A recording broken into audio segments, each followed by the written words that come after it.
ఈరోజు chicken curry ఎలా తయారు చేసుకున్నా చూద్దాము. ఇప్పుడు దానికోసము నేను 750 గ్రామ్స్ చికెన్ తీసుకున్నానండి. ఇప్పుడు దాంట్లోకి మనము కొంచెం పసుపు, 2 టేబుల్ స్పూన్ల కారం, రుచికి సరిపడ్డ సాల్ట్, 1/2 టీ స్పూన్ అల్లం వెల్లుల్లి పేస్ట్, 3 టేబుల్ స్పూన్స్ కర్డ్, పెరిగేసాం కదా. ఇప్పుడు ఈ మసాలా, ఈ కారం, ఉప్పు అన్నీ కలిసేటట్టుగా చికెన్ బాగా కలుపుకుందాం.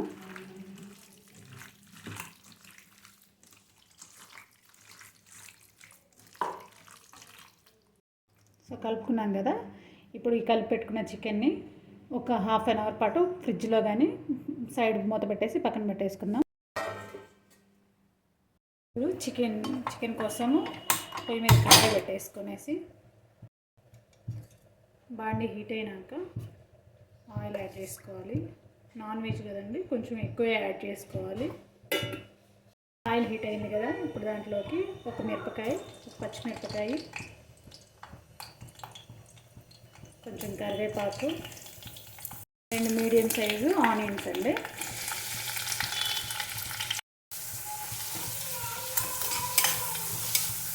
ఇప్పుడు వీటిని ఫ్రై అవనిద్దాం. ఆనియన్స్ ఫ్రై అయ్యాయి కదా. ఇప్పుడు దీంట్లో కొంచెం అల్లం వెల్లుల్లి పేస్ట్ యాడ్ చేసుకున్నాము.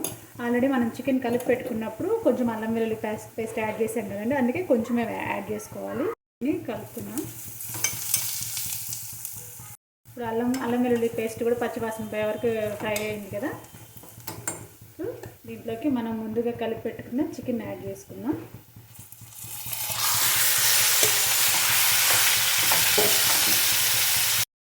దీని అంతటిని బాగా కలుపుకున్నాం.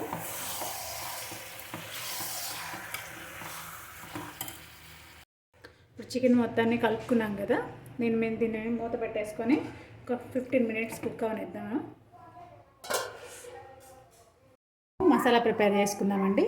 ఇప్పుడు దీంట్లోకి కొంచెం ధనియాలు, కొంచెం గసగసాలు, కొంచెం కొబ్బరి, 2 యాలకులు తీసుకున్నాను. ఇప్పుడు వీటన్నిటిని మిక్సీ జార్లో వేసుకొని మెత్తగా మిక్సీ పెట్టుకున్నాను. ఇప్పుడు 20 మినిట్స్ తర్వాత చికెన్ ఎలా ఉందో చూద్దాము. చికెన్లో నేను కొంచెం కూడా వాటర్ వేయలేదండి. ఇవన్నీ చికెన్ లోపల నుంచి వచ్చిన వాటరే. ఇప్పుడు మనం మిక్సీ పెట్టుకున్నాం కదా మసాలా, దాన్ని యాడ్ చేసుకున్నాము. ఈ మసాలా అంతా దీంట్లో వేసేసుకున్నాం.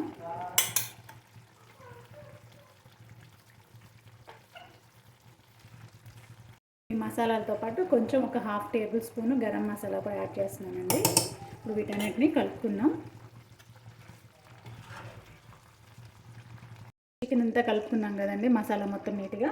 ఇప్పుడు దీన్ని మూత పెట్టేసుకొని ఒక 2 నిమిషాలు కుక్ అవనిద్దాం. ఓకే అండి, 2 మినిట్స్ తర్వాత మూత తీసి చూద్దాం. చూసారా, ఆయిల్ అంతా సపరేట్ అవుతుంది. ఫైనల్గా కొత్తిమీర కొంచెం చల్లుకొనేసి స్టవ్ ఆఫ్ చేసుకుంటే అంతే అండి. సింపుల్ అండ్ ఈజీ చికెన్ అయితే రెడీ అయిపోయిందండి. ఇది సంగట్లోకి కానీ, బిర్యానీలోకి కానీ, రైస్లోకి కానీ, చపాతీలోకైనా, దేనిలోకైనా చాలా బాగుంటుంది. తప్పకుండా ట్రై చేసి చూడండి. హాయ్ అండి, ఈరోజు మన రాయలసీమ స్టైల్లో రాగి ముద్ద ఎట్లా తయారు చేసుకుందాం చూద్దాము. దానికోసము నేను ఈ గ్లాస్తో ఒక గ్లాసు రేషన్ బియ్యం తీసుకున్నానండి. రాగి ముద్దకి రేషన్ బియ్యం అయితే చాలా బాగుంటుంది నార్మల్ బియ్యం కంటే. సో నేను ఈ గ్లాస్తో ఒక గ్లాస్ తీసుకున్నాను. ఈ గ్లాస్తో నేను 4 గ్లాసు వాటర్ యాడ్ చేస్తానండి. ఇప్పుడు దీన్ని వాటర్ యాడ్ చేసుకున్నాను. ఇప్పుడు దానికి సరిపడా రాళ్ళు ఉప్పు యాడ్ చేసుకుంటున్నాను. మూత పెట్టేసి ఒక 4 విజిల్స్ రానిద్దాము. విజిల్స్ రాపించానండి. ఇప్పుడు మూత తీసి చూద్దాము. ప్రెషర్ మొత్తం తీసేసాను. సో ఇలా ఉంది. ఇప్పుడు దీంట్లో మనము ముందుగా మిక్సీ వేసుకున్న రాగి పిండి కదండి, ఆ రాగి పిండి వేసేసుకుందాం.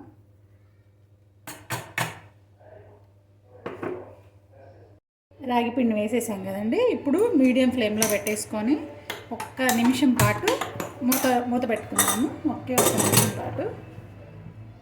ఇప్పుడు మూత తీసేసుకొని దీన్ని బాగా కలుపుకుంటామండి.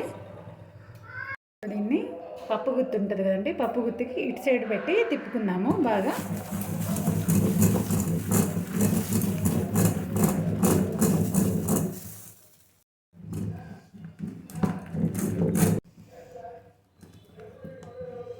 చూసారా, మెత్తగా అయిపోయింది. ఇప్పుడు మీకు ఒకసారి చూపిస్తాను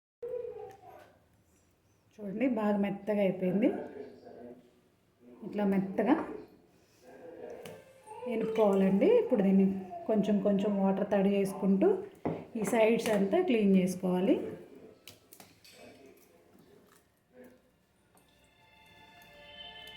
ఒకవేళ మీకు ఏమైనా గట్టిగా అనిపిస్తే మధ్య మధ్యలో మీరు కొంచెం వాటర్ యాడ్ చేసుకుంటూ మెత్తగా తిప్పుకోవచ్చండి. గట్టిగా అనిపించిన వాటర్ సరిపోలేదు అని అనిపించినా సరే, నాకు వాటర్ కరెక్ట్గా ఉన్నాయి, సో నేనేం వాటర్ ఎక్స్ట్రా పోయలేదు. మనం స్టార్టింగే కొంచెం ఎక్కువ పోసుకుంటే వాటర్ ఇట్లా అన్నం బాగా మెత్తగా కుక్ అవుతుంది. మనం ఎనిపినప్పుడు ఇట్లా అన్నం మెతుకులుగా కాకుండా మెత్తగా అయిపోతుంది. మీరు కావాలంటే కొంచెం ఎక్కువ పిండి తక్కువ రైస్తో కూడా చేసుకోవచ్చు. నేను కొంచెం బియ్యం ఎక్కువే తీసుకున్నానండి.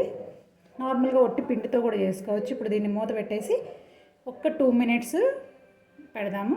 మీకు సాల్ట్ సరిపోలేదనుకుంటే మనం ఇట్లా ఎనుపుకునేటప్పుడే ఇట్లా కలుపుకునేటప్పుడే కొంచెం సాల్ట్ కూడా యాడ్ చేసుకోవచ్చు. ఇప్పుడు దీన్ని మూత పెట్టేసుకొని ఒక 2 నిమిషాలు మీడియం ఫ్లేమ్లో పెట్టేద్దాము. ఎక్కువసేపు పెట్టకండి, ఎందుకంటే కింద మాడిపోతుంది, తొందరగా మాడిపోతుంది. కాబట్టి 2 నిమిషాలు పెట్టండి సరిపోతుంది. ఆ పిండి వరకు కుక్ అవ్వాలంతే. చూద్దామండి ఎట్లా ఉందో. ఇది మరీ అంత గట్టిగా కాకుండా అంత లూజ్గా కాకుండా ఈ కన్సిస్టెన్సీలో ఉండాలి. ఈ సంగటిని చికెన్ కాంబినేషన్లో అయితే చాలా బాగుంటుంది. చికెన్ కాంబినేషన్ అయినా తినచ్చు, పప్పు కాంబినేషన్లో అయినా తినచ్చు. తప్పకుండా ట్రై చేసి ఎలా వచ్చిందో చెప్పండి.